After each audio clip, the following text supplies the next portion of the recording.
శ్రీ గురుభ్యో నమః. జై శ్రీరామ్. సత్సంగ పరివారానికి సాదరాహ్వానం. రామాయణం రామ మార్గం కిష్కింధకాండ స్థూల వివరణ. గం గణపతియే నమః.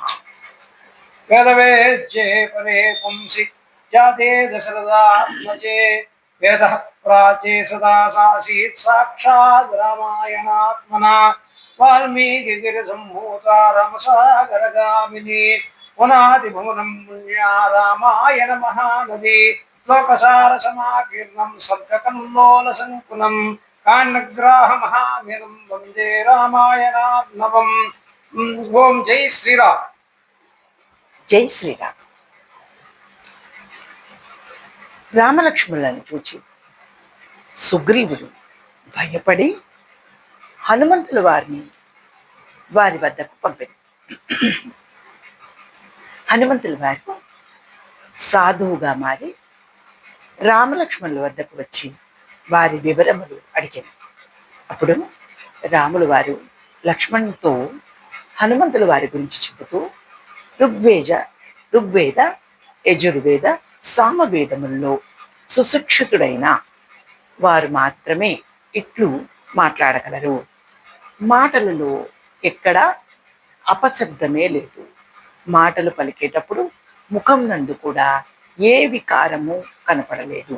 ఇతను ఏ రాజు వద్ద ఉన్నా ఆ రాజుకు విజయమే కలుగును అని పలికెను. అప్పుడు రామలక్ష్మణులు వచ్చిన పని చెప్పగా హనుమంతుల వారు తన భుజములపై రామలక్ష్మణులను చేర్చి సుగ్రీవుని వద్దకు తీసుకుని వెళ్ళాడు. రామలక్ష్మణులు ఒకరినొకరకు సహాయపడి స్నేహ ధర్మమును పొందుటకు ధర్మమును పాటించుటకు అగ్ని సాక్షిగా స్నేహితులైరి.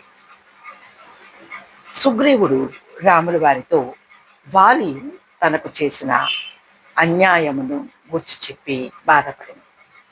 సుగ్రీవుడు రాముల వారితో, శ్రీరామ, నా అన్న వాలి తమ్ముడను కూడా చూడక నన్ను కొట్టి నా భార్యను బలవంతంగా తన వద్దకు ఉంచుకున్నాడు అని చెప్పారు.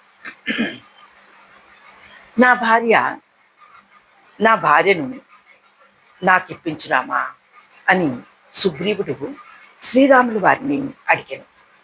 సుగ్రీవుడు శ్రీరాముల వారి ప్రతిభను పరీక్షించాడు. శ్రీరాముల వారు ఒక్క బాణంతో 7 తాళ వృక్షములు కూల్చారు. వాలి సుగ్రీవులు యుద్ధం చేస్తుండగా శ్రీరాముల వారు బాణ ప్రహారంతో వాలిని కూల్చారు. వాలి ఇది అధర్మం కదా అని శ్రీరాముల వారిని అడగగా, నీవు ఆతతీయుడవు, వధించడానికి అర్హుడవు, నిన్ను ఎలాగైనా వధించవచ్చు.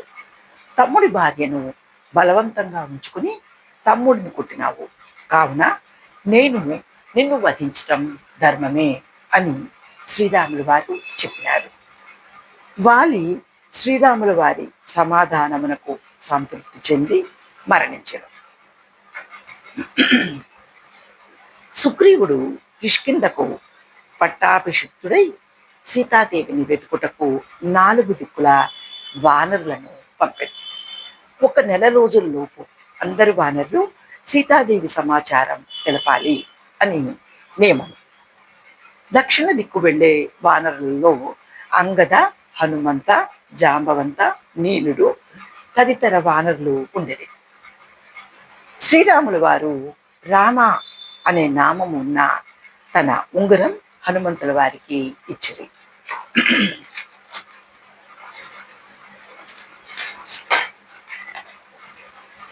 సుగ్రీవుడు తూర్పు దిక్కు వానరులకు వినతుడు అనే కపీశ్వరుణ్ణి వానరుల నాయకుడిగా చేశారు.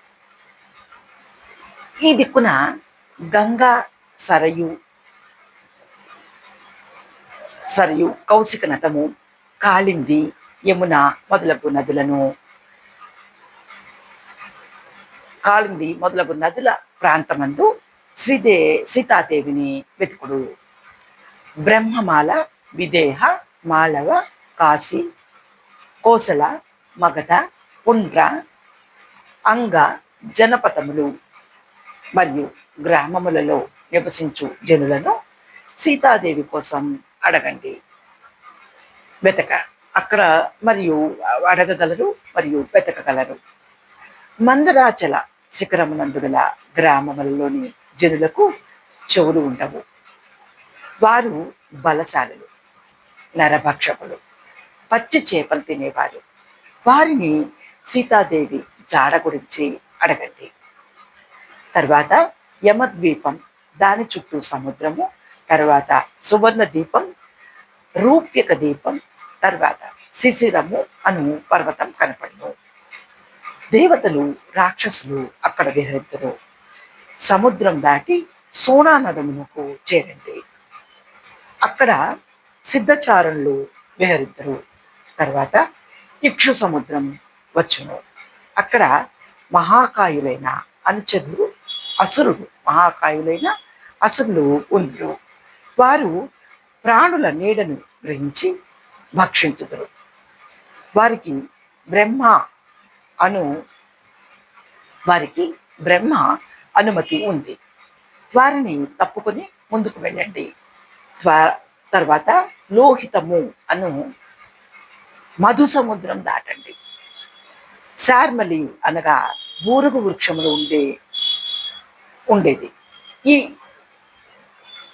మధు సముద్రం ఇది గరుత్మంతుని నగరం.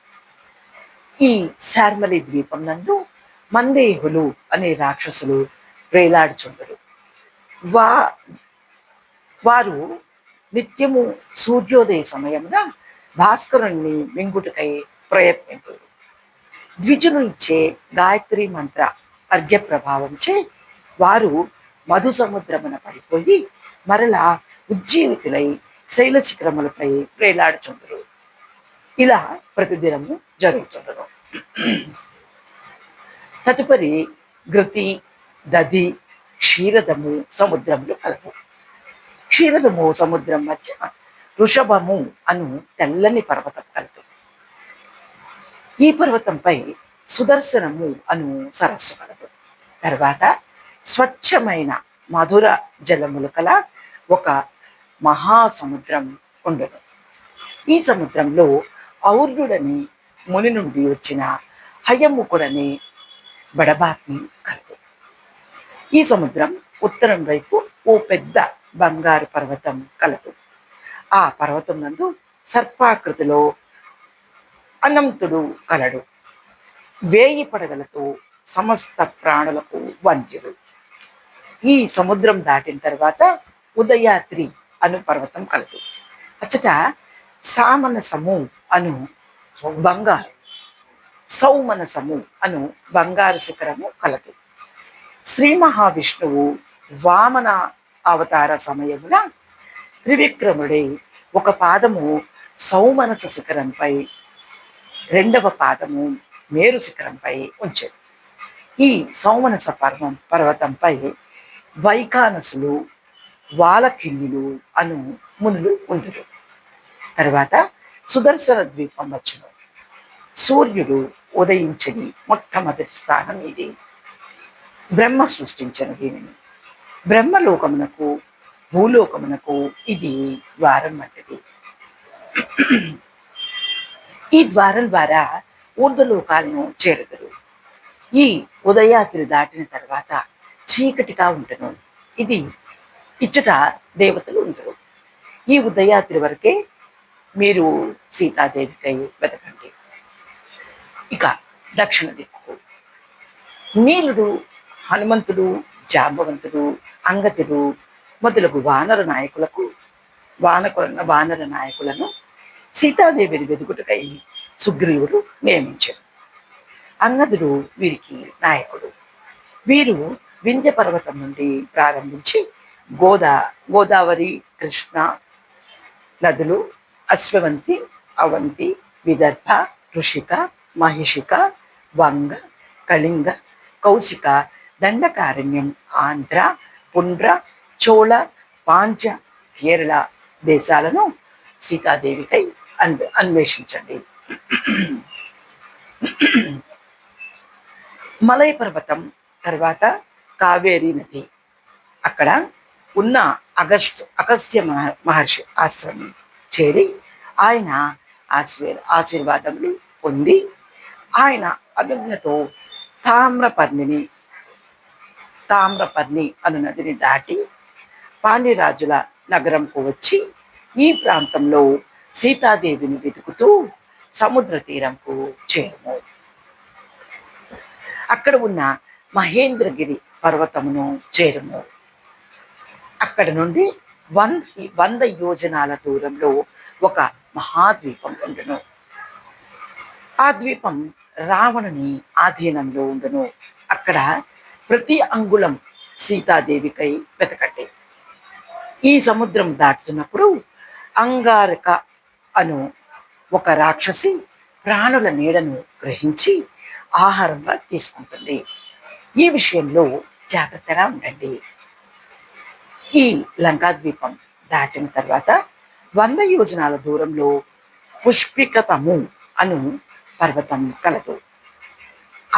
ఈ పర్వతం కృతజ్ఞులకు నాస్తికులకు కనపడదు.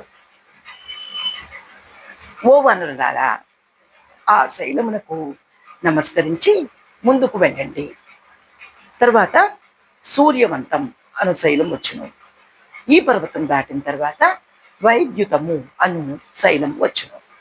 ఆ పర్వతంపై కందఫలాలు తేనె ఆరగించుట, కందఫలాలు తేనెను ఆరగించండి. తర్వాత కుంజరం అను శైలం వచ్చును. దానిపై విశ్వకర్మ నిర్మించిన భవనం కలదు. తర్వాత భోగవతి అను పురము వచ్చును. భోగవతిపురం వాసుకు భోగవతిపురంన వాసుకి అను సర్పరాజు నివసించుచుండెను.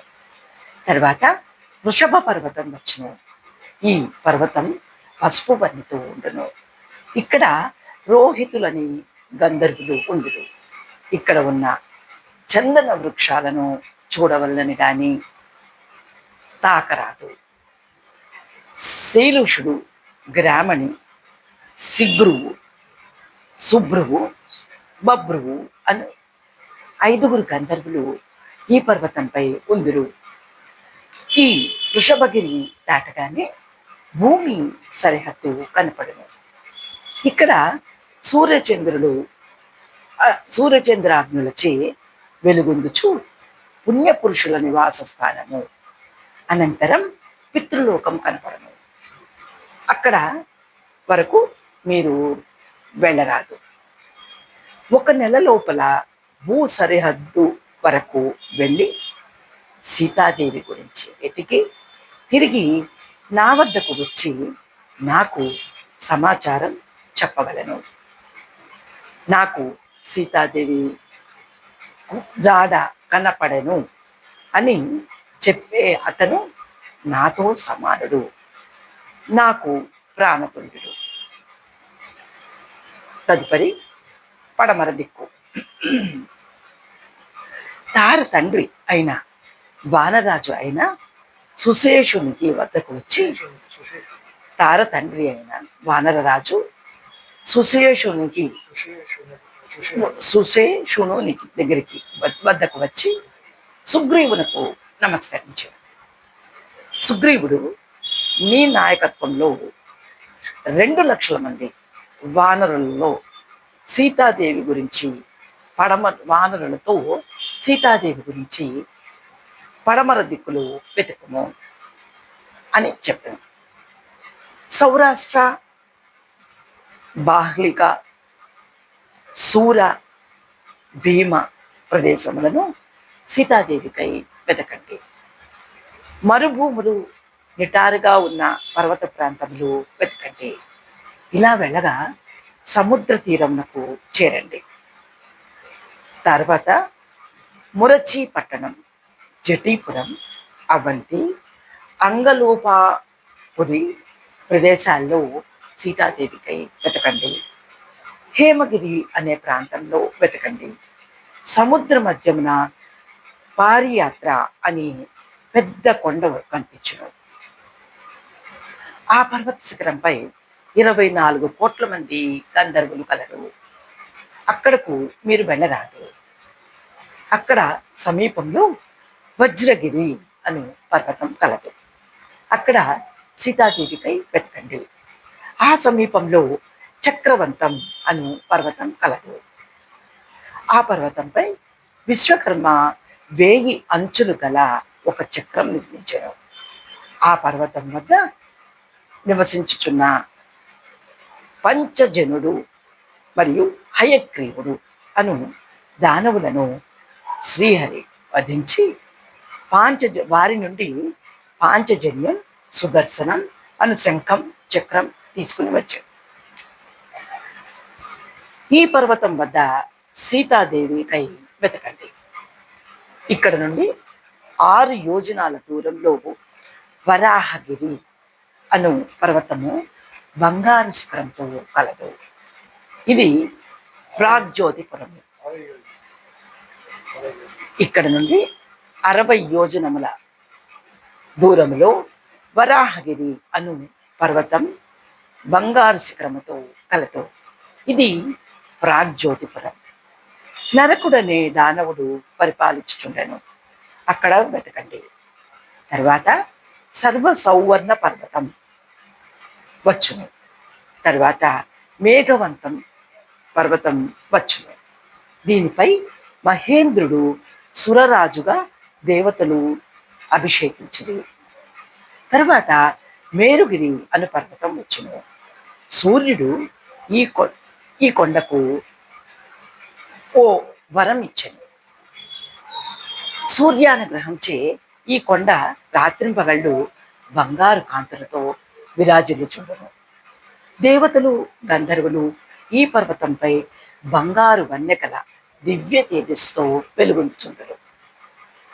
విశ్వే దేవతలు, మరుద్గణములు, అష్టవసువులు, దేవతలు సమయమున మేరు పర్వతముకు ఇచ్చేసి ఉపాసించరు. సూర్యుడు వారి పూజలను అందుకొని అస్త్రాద్రికి చేరును.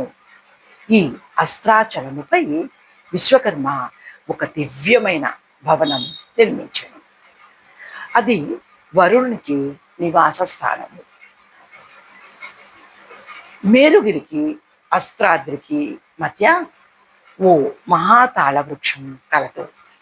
దాని క్రింద ఓ చిత్రమైన వేదిక కలదు.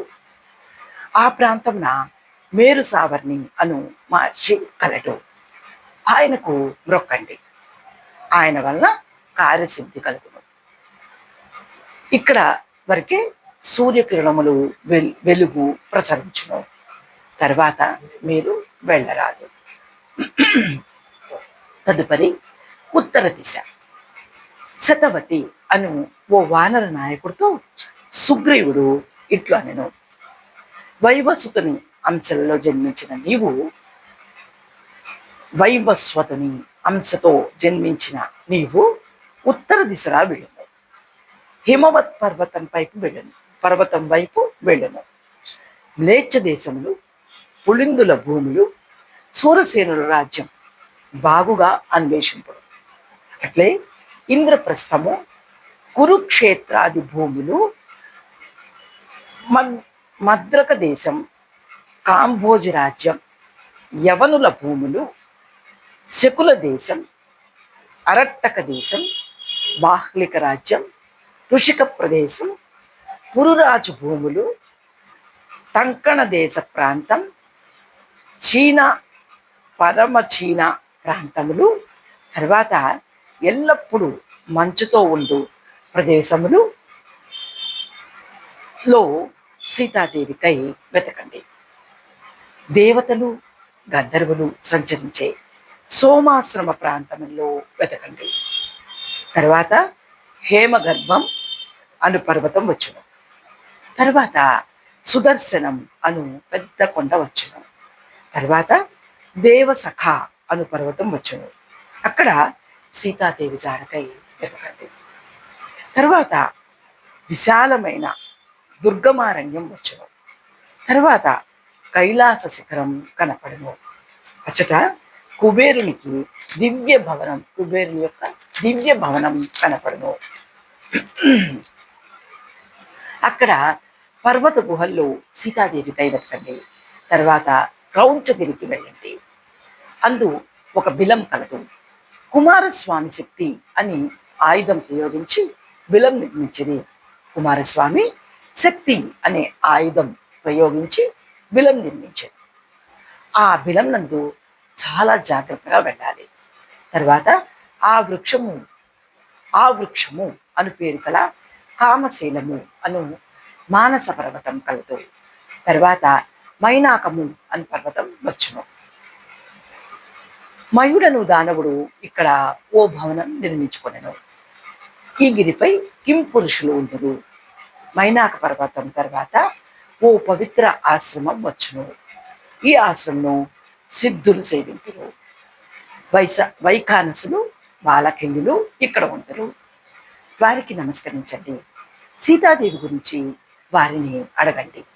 ఇక్కడ వైఖానసం అని సరస్సు కలదు. ఈ సరస్సులో కుబేదిని యొక్క గజం సార్వభౌమ అని పేరుతో ఉండను. దీనిని దాటిన తర్వాత ఓ ప్రదేశం వచ్చును. అక్కడ సూర్య చంద్ర నక్షత్ర దర్శనమే ఉండదు. అక్కడ ఉన్న ఆ మహర్షుల దివ్య తేజస్సే ఆ ప్రదేశం ప్రకాశవంతంగా ప్రకాశించుచుండును.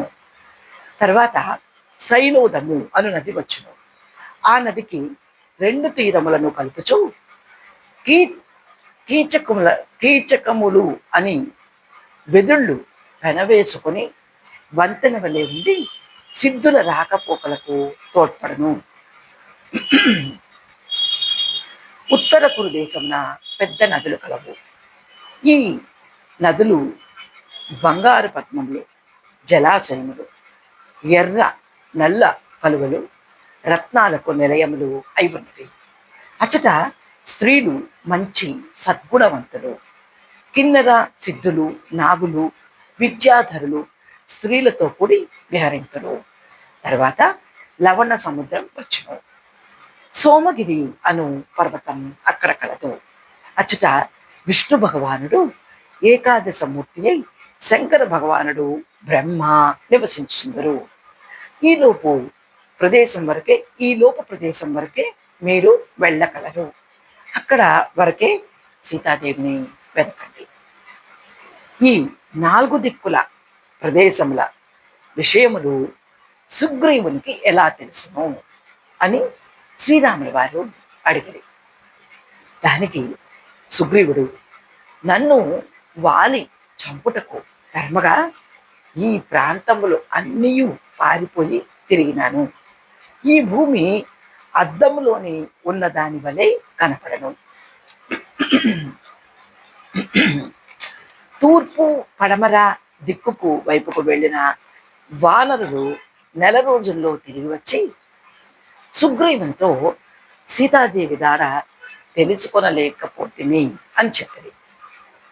దక్షిణ దిక్కుగా వైపు వెళ్ళిన అంగదుల వారు ఓ రాక్షసును చూపి అక్కడ నుండి వింజగిరిని చేరిది. వీరు ఒకరినొకరు పట్టుకుని అందు ఒక బిలంలోకి దూరిది. దీని పేరు వృక్ష బిలం. అక్కడ ఉన్న ఓ స్త్రీమూర్తిని చూసింది. హనుమంతుల వారు ఆ స్త్రీమూర్తిని నమస్కరించి, అమ్మా నీవు ఎవరు అని అడిగారు. అప్పుడు ఆమె, నా పేరు స్వయం ప్రభ, నేను సావర్ణీసుడను. హేమ అను ఆమెకు చెలికత్తెను. ఈ ఫలాలు మీరందరూ భుజించండి, పానీయాలు త్రాగండి అని వానరులకు ఇచ్చాను. హనుమంతుల వారు శ్రీరామ కథను చెప్పి, సీతాపహరణం చెప్పి, సీతాదేవిని వెతుకుటకై వచ్చి ఉన్నాము అని స్వయం ప్రభతో చెప్పారు.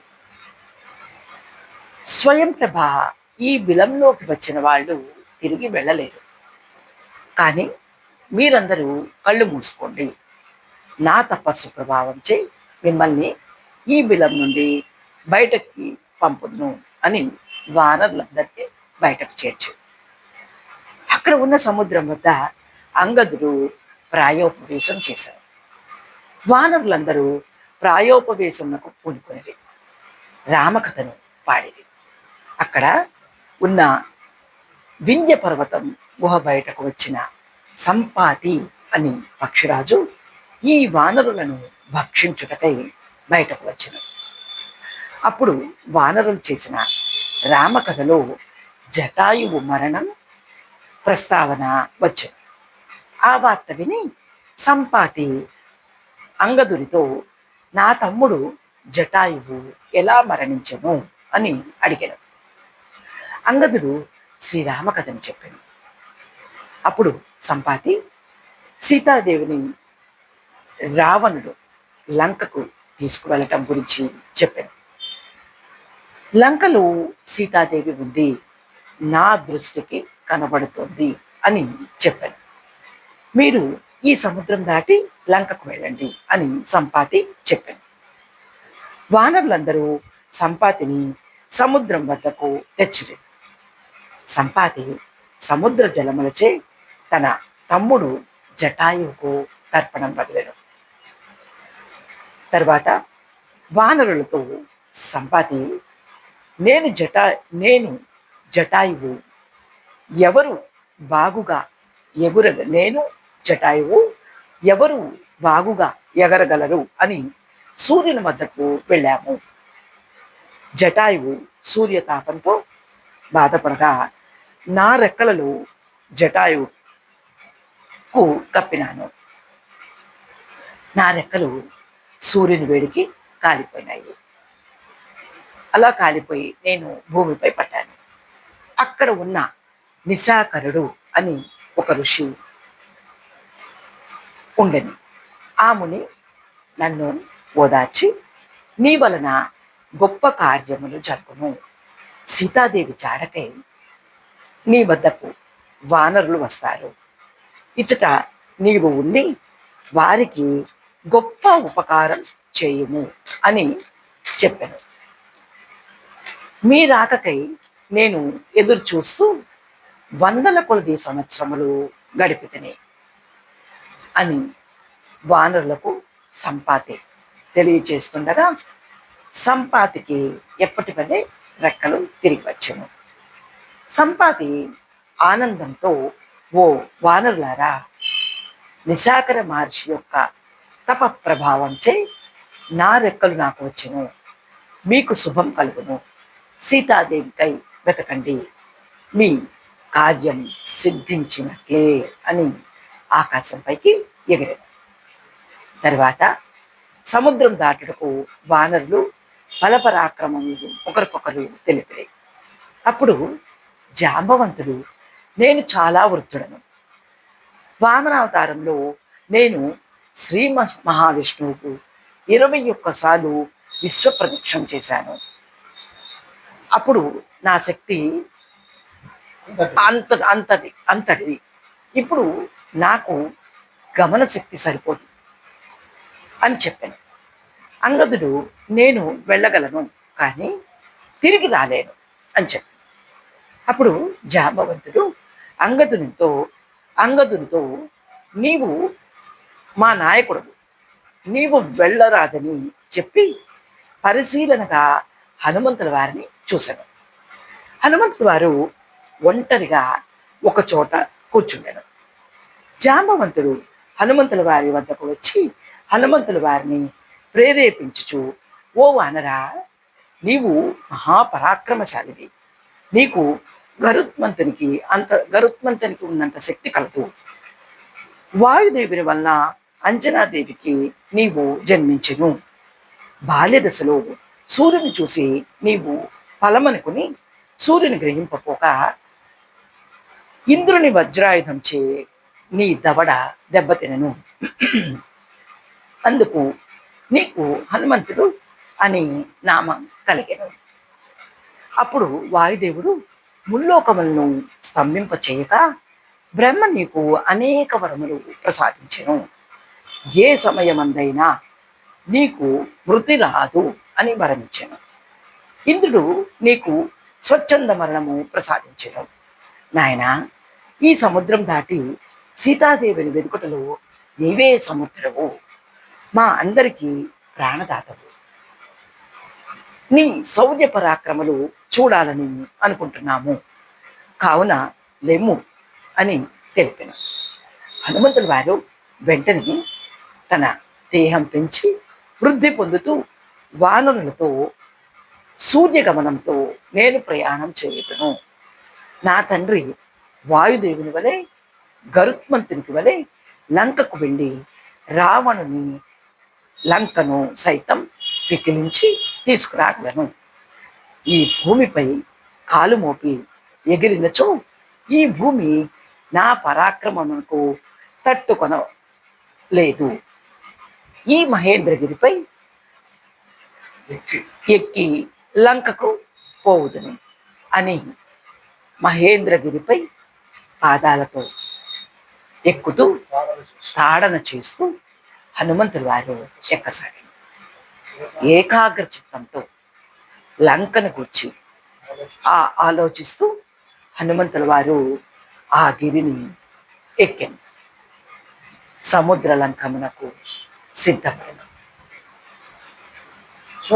ఓం మంగళం కోసలేంద్రాయ మహనీయ గుణాబ్ధయే చక్రవర్తి తనూజాయ సర్వభౌమాయ మంగళం వేద వేదాంత వేద్యాయ మేఘశ్యామలమూర్తయే పుంసాం వాహనరూపాయ పుణ్యశ్లోకాయ మంగళం విశ్వామిత్రాతరంగాయ మిథిలానగరీపతే భాగ్యానాం పరిపాలాయ భవిరూపాయ మంగళం పితృభక్తాయ సతం భవతృభిస్సహ సీతయా నందిదాఖిలలోకాయ రామభద్రాయ మంగళం చక్రసాకేతవాసాయ చిత్రకూట విహారిణే సేవ్యాయ సర్వయమినాం ధీరోదారాయ మంగళం సౌమిత్రినాశ జానక్యా చాపపానాశిధారిణే సంసేవ్యాయ సదా భక్త్యా స్వామినేవ మంగళం దండకారణ్యవాసాయ ఖండితామరసత్రమే వృద్ధరాజాయ భక్తాయ ముక్తిదాయాసు మంగళం సాదరం సపరీత ఫలమూలాభిలాషిణే సౌలభ్య పరిపూర్ణాయ సత్వోద్విక్తాయ మంగళం హనుమస్సమివేకాయ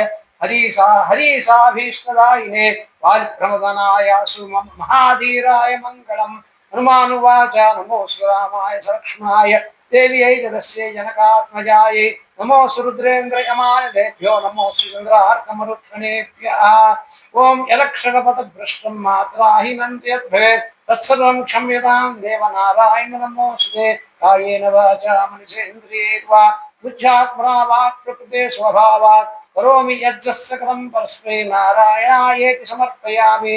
ఓం జై శ్రీరామం తత్సత్ బ్రహ్మార్పణమస్తు. జై శ్రీరామ్.